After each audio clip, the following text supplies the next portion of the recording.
Microsoft from day one engineered solutions that really fit and that work together as an orchestra. Key at this point in time is integration, having this holistic view, having a holistic protection. One thing is sure, is there is no such thing as 100% protection. What you need to do is, of course, strive for 100% protection and see how far you can take that effectively. We need to have as much bumps in the road, if you will, to make sure that those attackers get stopped.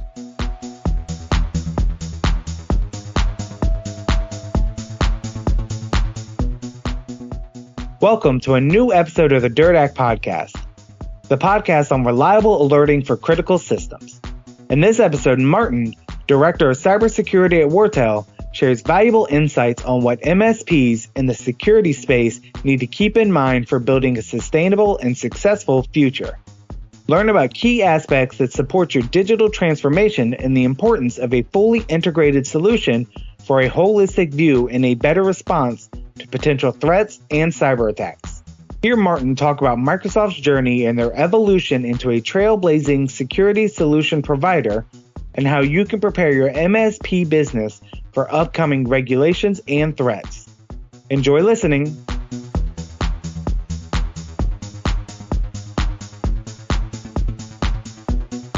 Good morning to you, Maarten. Thanks for joining us today. I'm very excited to chat to you about your experience, particularly around MSPs and some of the needs and challenges you see in that industry. If you want to briefly introduce yourself so the audience knows, of course, we've known each other for a little bit, but maybe it's great if you can add a few words about who you are. Yeah, thank you, Doreen, and thank you for having me on the show. It's great to be on your podcast. So I'm Maarten Goet. I'm in the Netherlands, and I'm the Director of Cybersecurity at Wortell. And I've also been a long-time community member that have achieved the MVP and RD status. Great. Yeah, I remember, you have to remind me, Maarten, how long ago we met, but it's been a while. We go back, I want to say almost decades now. It is, yeah. It's in the 2000s that we've met. We've been going strong together for a while, so that's good news. Yeah, and that's always exciting to, to then chat to someone that you've been partnering with for so long. But let's jump right to the topic here. I would love to hear a couple of your thoughts and experiences with respect to what you see in the MSP industry today, because I know this is a growing industry. There is a lot of challenges that people face. Last time we talked, there was a lot of talk around security aspects, because you could say security MSPs is one specific area there, but there's all kinds of different things popping up. And I'm always asked by people as to, hey, what is it that you think is really important, and how can I overcome certain business requirements and challenges? And you've been an expert in that for so long that I'm hoping we can capture some of that essence here today.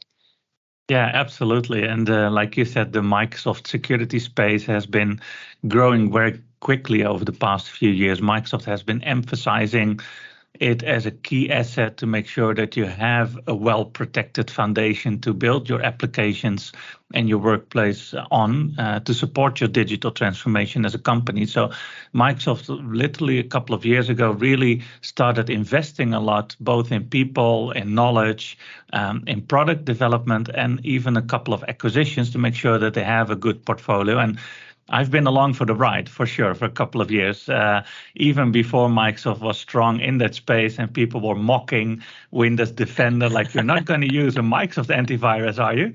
But those were the days, and we've come a long way. There's been a lot of progress, and we do see a lot of customers looking at Microsoft as a candidate for their productions. And the reality is that because they were pretty late to the game, they've been in that game for long with things in their operating systems and around their estate in cloud. But really having products for your defenses and offenses have been something of the late few years. Because they were a bit late to the party, they've had a good look at the industry. They have a good look at what the customers need and how the cyberspace and the attackers are evolving. And they were well situated to, from day one, engineer something that really fits that space. And that's what I find interesting, is that with their ability to execute, Microsoft really was able to build a couple of solutions that a lot of customers at this point value. And we are mocking at this point that everything is called Defender, like Defender for Azure, Defender for everything, Defender for your coffee machine.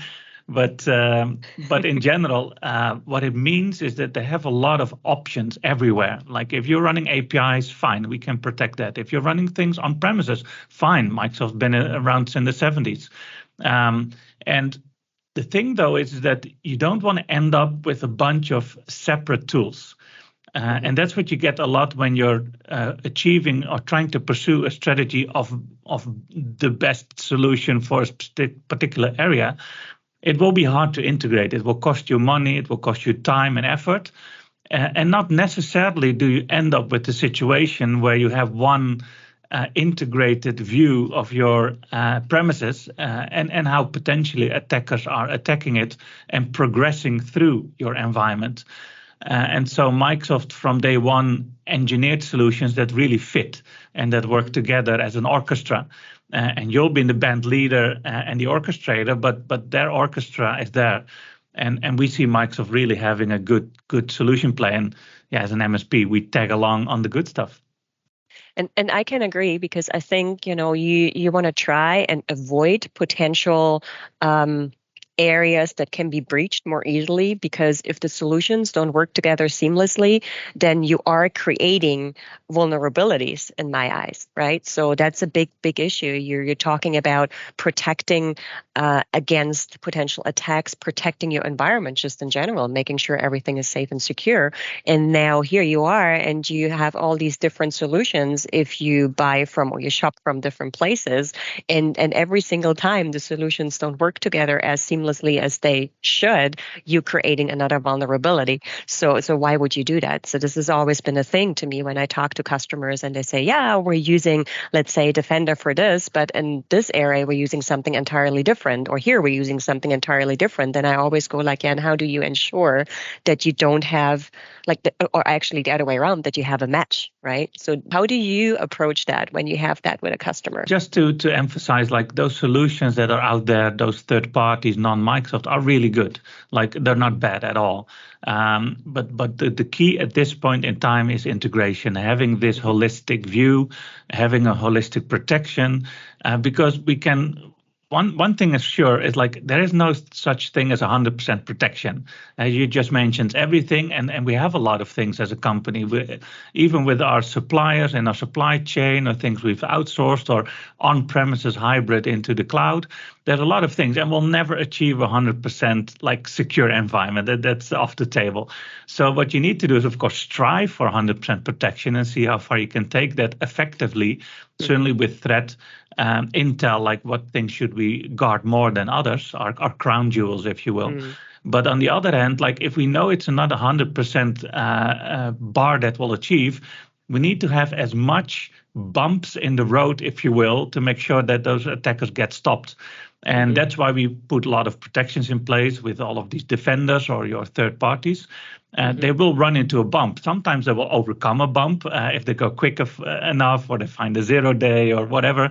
But the more bumps you have, at one point you'll stop them. And what you want to have from your SOC and from your management perspective is an insight in, we see somebody hitting the first bump. And even if they overcome that bump, you'd like to make sure that from that point on, you detect them and, of course, stop them in their tracks. And so integration is really key. What really helps is that there's this non-profit organization called MITRE that tries to make sense of this all, like what attackers are there, what attack vectors can they use.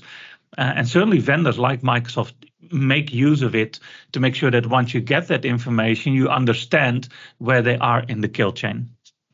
Right. And then also, of course, balance this all against the costs, right? So some smaller MSPs might argue and might say, yep, this is all nice and well. I would love to have all the bumps in the road that I can potentially get my hands on. But like, what is the cost going to be at the end of the day, right? So that's a big concern. Yeah, and Microsoft has options. That's always interesting. They have like small to big options. But the thing that amazed me most last, 3 years is that Microsoft was able to also pursue the operational technology side of the business.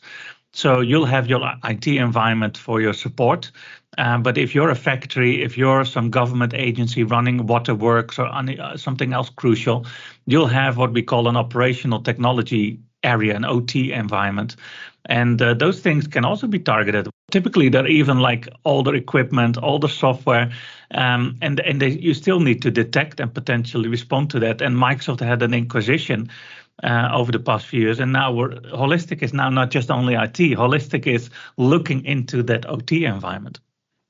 Yeah, agreed, because that is something that always amazes me too. And because we've been working together long enough to know that we have all these interesting scenarios where people come and they've invested a little fortune in their whole environment and infrastructure. And as you know, our stronghold is the communication piece of it, because what good is all of this if at the end of the day, you're not sitting in front of something, you can't act, but it needs to be communicated out. So connecting all these intelligent algorithms, machines, software solutions, etc., with the actual people that still need to get involved if there is something really going on, particularly if it's an attack or if it's like insecurity, then you want to make sure that you react sooner rather than later before someone overcomes all your bumps, right, on the road. So I think that I'm always surprised to see that a lot of people have a relatively old or relatively diverse equipment or things in place, and they protect a certain layer. So I don't know if you can second that, but they protect a certain layer, and then the rest is kind of like out of your mind. And I think it's really important, and you've mentioned it a few times, holistically, right? You need to look at all your assets because you want to protect all of them. And ideally, if you have something that works on that level because it covers everything, you're golden. True, and the example really is there with, for instance, a factory.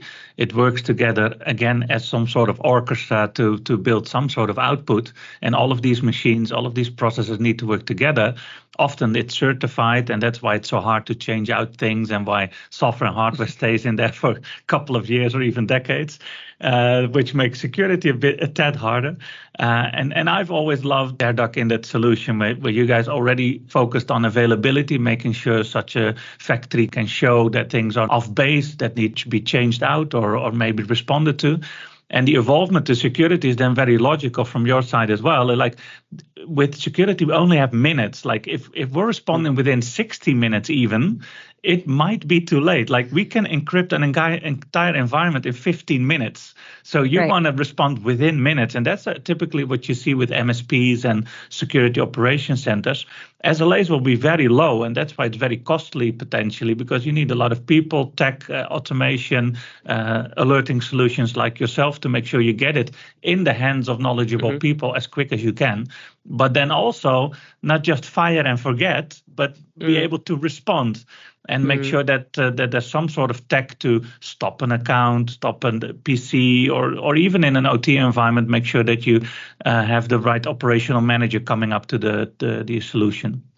Yeah, basically connecting the actual incident to the people with the skill sets or that are available, because you mentioned it there, you said knowledgeable people. So with all of this, it's not only important to receive something or detect something, but you need to know what action to take, because that adds to your minutes, right? So you want to have every part of the chain in check in order to be efficient in responding to a threat.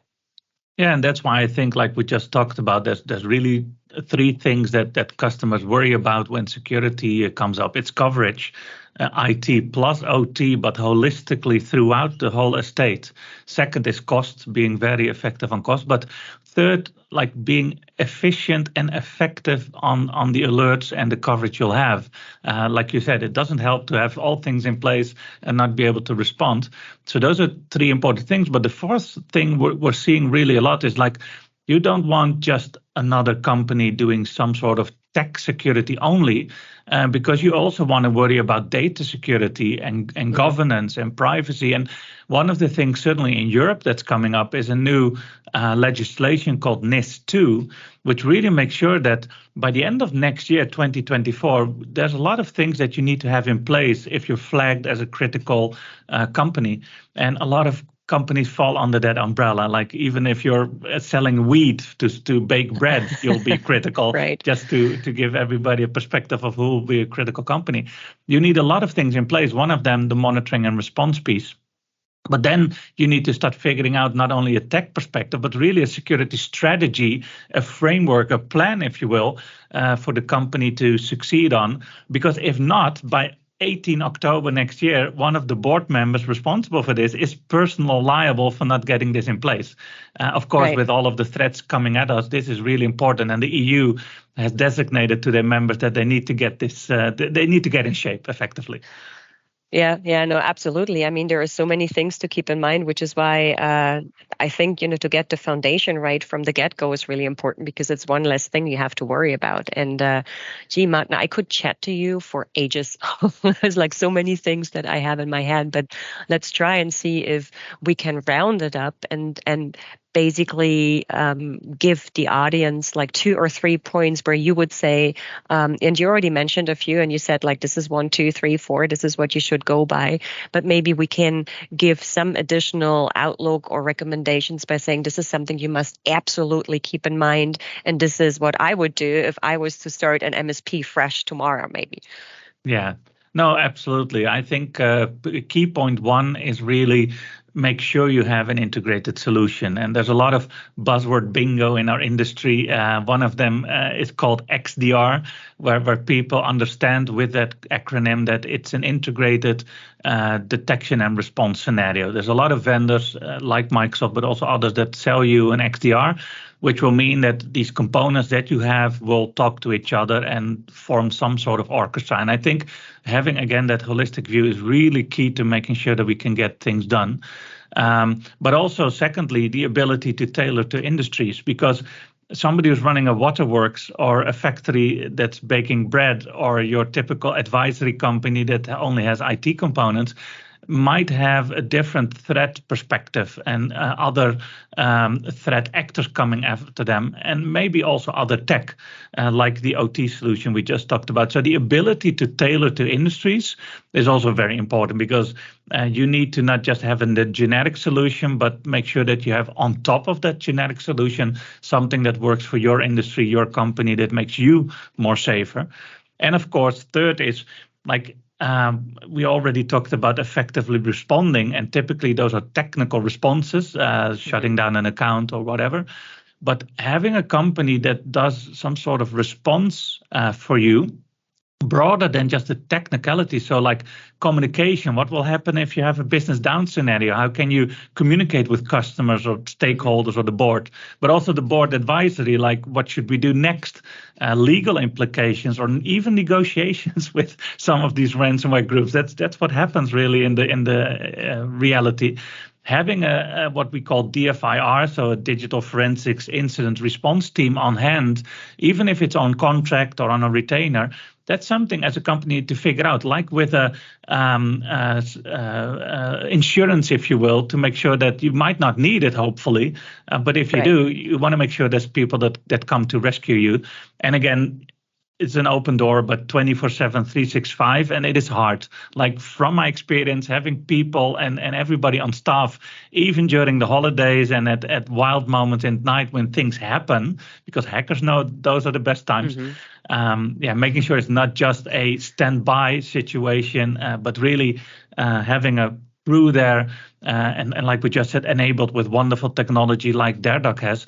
Those are the things that really matter, I guess, if you're an MSP and a customer looking for an MSP.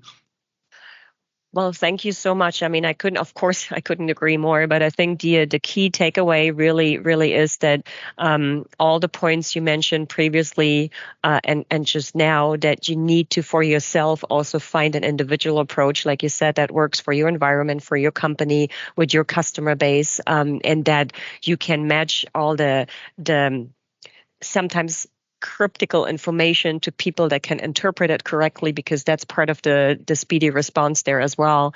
And that you always have good processes. You revisit your processes, because hackers will too. They'll adapt and they'll do something that, maybe it worked for you last month, but it might not work so much anymore 6 months down the line, because they will have adapted. So to constantly keep this in flux and make sure that you get better and learn from past experiences, I think this is just as important. So there is a lot of aspects, a lot of buckets that you have to make sure you fill. It's been great. No, thank you so much, Maarten, for doing this here with us. And I can't wait to see you again in person, hopefully at another great event like the last one we attended in Miami. Yeah, I know absolutely. you've had a ton in between. I saw you. And I wish you a great and successful rest of your week. And thanks again. Thank you, Doreen. Looking forward to seeing each other.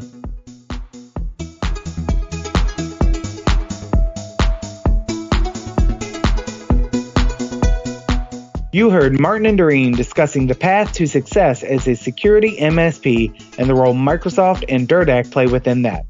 More about Derdack can be found in the show notes or on derdack.com. Until next time, stay alerted.